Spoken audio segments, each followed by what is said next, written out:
नमस्कार मित्रांनो, मी आज आपणास माझ्या जीवन प्रवासाविषयी एक थोडंसं छोटंसं आपलं मनोगत या ठिकाणी व्यक्त करणार आहे। मित्रांनो, प्रत्येकाचं जीवन निराळं असतं, प्रत्येकाचा संघर्ष निराळा असतो। त्याच पद्धतीनं माझंही जीवन एक इतरांपेक्षा वेगळं आहे आणि माझा संघर्षही वेगळा आहे। तर मी आत्तापर्यंत कसा घडलो या संदर्भात मी आपणाशी या ठिकाणी हितगुज करणार आहे। तर माझ्या जीवन प्रवासाविषयी आपणास संपूर्ण माहिती जाणून घ्यायची असेल तर व्हिडिओला शेवटपर्यंत बघायला विसरू नका। नमस्कार, मी गजानन आणि देशपांडे अकॅडमी या आपल्या यूट्यूब चॅनलमध्ये आपलं पुन्हा एकदा मनपूर्वक स्वागत करतो। आपल्याला रेग्युलर गव्हर्नमेंट जॉब अपडेट पाहिजे असतील तर माझा 7822815937 हा नंबर देशपांडे अकॅडमी या नावाने सेव्ह करा व मला व्हॉट्सॲपवर हाय करा। आपला पर्सनल गायडन्स प्रोग्राम परचेस केला तर तुम्ही फायद्यात असू शकता आणि तुमचे पैसेही वाचतील आणि तुम्हाला परफेक्ट मार्गदर्शन मिळेल। आणि त्यात काय सुविधा मिळणार हे आता आपण बघूयात। तर मित्रांनो, 1400 पेजेसच्या ई नोट तुम्हाला भेटतील। त्यात 8 सब्जेक्ट असतील। वरती जे मी सांगितले आहे तुम्हाला 8 सब्जेक्ट ते असतील। त्यानंतर 2024च्या सर्व प्रश्नपत्रिका, तलाठी भरती प्रश्न संच भेटतील। तुम्हाला 2000 पेजेसची PDF भेटेल विद्यार्थी मित्रांनो व्हॉट्सअपवर। त्यानंतर पुढे डेली स्टडी टार्गेट दिले जातील। असं तुम्हाला 100 दिवसाचा स्टडी प्लॅन असेल। दररोज एक स्टडी टार्गेट दिलं आहे, ते तुम्ही कंप्लीट करायचं दिवसभरात आणि पुढच्या दिवशी पुन्हा एक स्टडी टार्गेट दिले जाईल। आणि पुस्तक निवडीपासून सर्व मार्गदर्शन तुम्हाला येथे मिळेल आणि अभ्यास करण्यासाठी विविध चॅनल सजेस्ट केले जातील। तुम्हाला क्लास लावण्याची कोणतीही गरज नाही, तुमचा क्लासचा खर्च इथे वाचू शकतो। विद्यार्थी मित्रांनो, अशा प्रकारे हा आपला पर्सनल गायडन्स प्रोग्राम आहे। अतिशय माफक दरात आपण ठेवलेला आहे। विद्यार्थी मित्रांनो, तुम्हाला अजूनही काही शंका प्रश्न असतील तर तुम्ही अधिक माहितीसाठी 78228159। मित्रांनो, माझा जन्म तसा छत्रपती संभाजीनगरचा। छत्रपती संभाजीनगरच्या सिडको येथील गुरुडे हॉस्पिटलमध्ये मी जन्माला आलो। त्यानंतर लहानपणीच माझ्या वडिलांचं छत्र हरवल्यामुळे माझं सुरुवातीचं जे पहिली आणि दुसरीचं जे शिक्षण आहे ते जालना जिल्ह्यातील टाका या छोट्याशा गावी झालेलं आहे। त्यानंतर माझ्या आजोबांनी म्हणजे आईच्या वडिलांनी छत्रपती संभाजीनगरमध्ये स्थायिक होण्याचा विचार मनात आणला आणि आम्ही छत्रपती संभाजीनगरमध्ये स्थायिक झालो। त्यानंतर छत्रपती संभाजीनगरच्या विज्ञानवर्धिनी हायस्कूल या ठिकाणी माझं 3री पासून ते 10वी पर्यंतचं शिक्षण झालं। घरची परिस्थिती अतिशय हलाखीची असल्या कारणाने आणि घरात कमावणारं तसं कोणीच नसल्या कारणाने लवकरात लवकर आपल्याला जॉब मिळावा, लवकरात लवकर आपल्या हाताशी काम असावं, आपल्याला रोजगार मिळावा आणि आपण आपल्या जीवनाचं सार्थक करावं, त्याच पद्धतीने आपल्या घरची परिस्थिती बदलावी या उद्देशाने मी 10वीच्या नंतर 11वी आणि 12वी या 2 वर्षासाठी किमान कौशल्यावर आधारित व्यावसायिक अभ्यासक्रम म्हणजेच MCVC या अभ्यासक्रमाला मी 11वी आणि 12वीसाठी प्रवेश घेतला। तो प्रवेश छत्रपती संभाजीनगरच्या खोकडपुरा येथील शिवाजी ज्युनियर कॉलेज या ठिकाणी घेण्यात आला होता।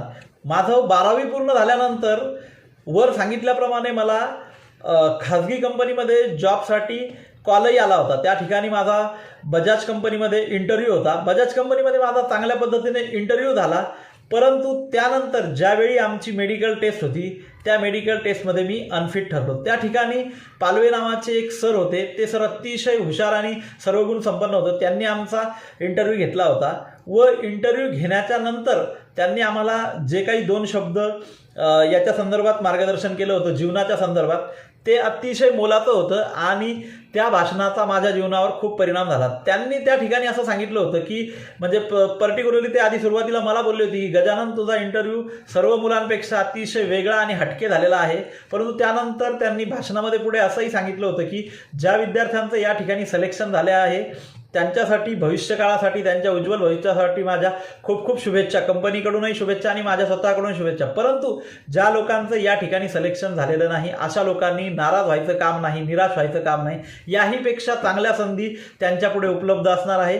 त्यामुळे त्यांनी कुठलंही टेन्शन न घेता पुढच्या आपलं मार्गक्रमण चालू ठेवावं असं त्यांना त्या ठिकाणी म्हणायचं होतं। आणि या ठिकाणी मी तुम्हाला एक सर्वात महत्त्वाचा मुद्दा या ठिकाणी सांगू इच्छितो, तो म्हणजे त्यावेळी जो दिव्यांग अधिनियम कायदा होता म्हणजे 1995चा, तो आताचा जो कायदा आहे त्या कायद्याच्या मानानं तो तेवढा स्ट्रॉंग नव्हता.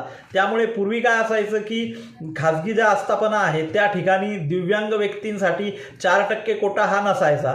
म्हणजे त्यांना बंधनकारक नसायचं खाजगी कंपन्यांना किंवा खाजगी आस्थापनांना की दिव्यांग व्यक्तींना आपल्या खाजगी सेवेमध्ये सामावून घेण्याचं. परंतु आता तशी परिस्थिती राहिली नाही. आता प्रत्येक खाजगी आस्थापनेवर दिव्यांग व्यक्तींसाठी विशिष्ट असा कोटा असतो व त्या अंतर्गत त्यांना जागा भरणं गरजेचं असतं. त्यावेळी तशी परिस्थिती नव्हती. त्यामुळे मला त्या ठिकाणी बजाज कंपनीमध्ये म्हणजे चांगली अपॉर्च्युनिटी येऊनही त्या ठिकाणी मला चान्स मिळाला नाही. त्यानंतर या ठिकाणी माझी थोडीफार निराशा झाली. मग पुढे मी UG आणि PG छत्रपती संभाजीनगरच्याच विवेकानंद महाविद्यालयामध्ये पूर्ण केलं. त्यामध्ये मी BA ला असताना अर्थशास्त्रामध्ये स्पेशलायझेशन केलं आणि माझं मास्टर्स हे अर्थशास्त्रामध्ये झालं. त्यानंतर घरची एकदम 18 दारिद्र्य घरचं आणि घरची एकदम हलाखीची परिस्थिती. त्यामुळे जो खरा संघर्ष आहे त्या संघर्षाला आता या ठिकाणी खरी सुरुवात झाली होती. मंडळी, आपणास विश्वास बसणार नाही, परंतु आता मी आपणास जे सांगणार आहे ते अतिशय सत्य आहे आणि ते मी स्वतः उपभोगलेलं आहे. म्हणजे जेव्हापासून माझं पोस्ट ग्रॅज्युएशन कंप्लीट झालं आणि त्यानंतर मला गव्हर्नमेंट जॉब लागला, तर या काळामध्ये जो 1.5 ते 2.25 वर्षाचा काळ आहे त्या काळामध्ये मी छत्रपती संभाजीनगरमध्ये अक्षरशः 1 जॉब मिळवण्यासाठी फिरलेलो आहे. मी जवळपास त्या काळामध्ये 50 ते 60 ठिकाणी खाजगी जॉब मिळवण्यासाठी प्रयत्न केलेले आहेत. परंतु त्यावेळी माझा इंटरव्ह्यू अतिशय चांगल्या पद्धतीने व्हायचा, परंतु दिव्यांगत्वाच्या कारणामुळे मला कोणीही त्यावेळी जॉबची संधी त्या ठिकाणी उपलब्ध करून दिली नाही. ही मला त्यावेळी की खेदाची बाब वाटायची. परंतु असं असतानाही मी त्याच काळामध्ये स्पर्धा परीक्षेसाठी व गव्हर्नमेंट जॉब मिळण्यासाठी प्रयत्नशील होतो. मी त्या दृष्टीनं अतिशय चांगल्या पद्धतीनं अभ्यासही करत होतो, खूप मेहनतही घेत होतो. त्याच पद्धतीनं मी BA ला असतानाच मी एक लायब्ररी जॉईन केली होती. त्या ठिकाणी मी नियमित जात होतो. त्यामुळे मला माहीत होतं की मला कुठल्या ना कुठल्या ठिकाणी गव्हर्नमेंट जॉबची संधी मिळणार आहे आणि ती इच्छा देवाने माझी 2012ला पूर्ण केली. मी 2012ला भारतीय टपाल विभागामध्ये जॉईन झालो.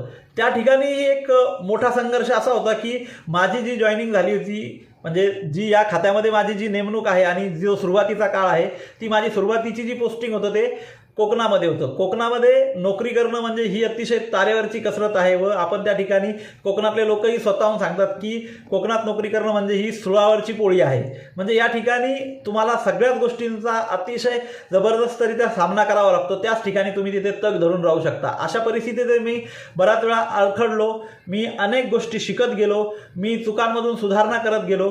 मी जबरदस्त असा परफॉर्मन्स दिला आणि त्या ठिकाणचा जो 8.5 ते 9.25 वर्षाचा जो कार्यकाळ होता तो यशस्वीपणे पार पाडून म्हणजे कोकणामध्ये जबरदस्त असं माझं करिअरची सुरुवात करून मी नंतर छत्रपती संभाजीनगरला अंडर 38 बदलीनुसार मी या ठिकाणी जॉईन झालो. त्यानंतर मी छत्रपती संभाजीनगरच्या मुख्य टपाल कार्यालयामध्ये 2.5 वर्ष नोकरी केली व त्यानंतर आमची खात्यांतर्गत जी प्रमोशनची परीक्षा असते ती परीक्षा दिली व त्यामध्ये मी चांगल्या गुणांनी पास झालो आणि आता सध्याला मी छत्रपती संभाजीनगरच्या क्षेत्रीय कार्यालयामध्ये डाक सहाय्यक या पदावर कार्यरत आहे.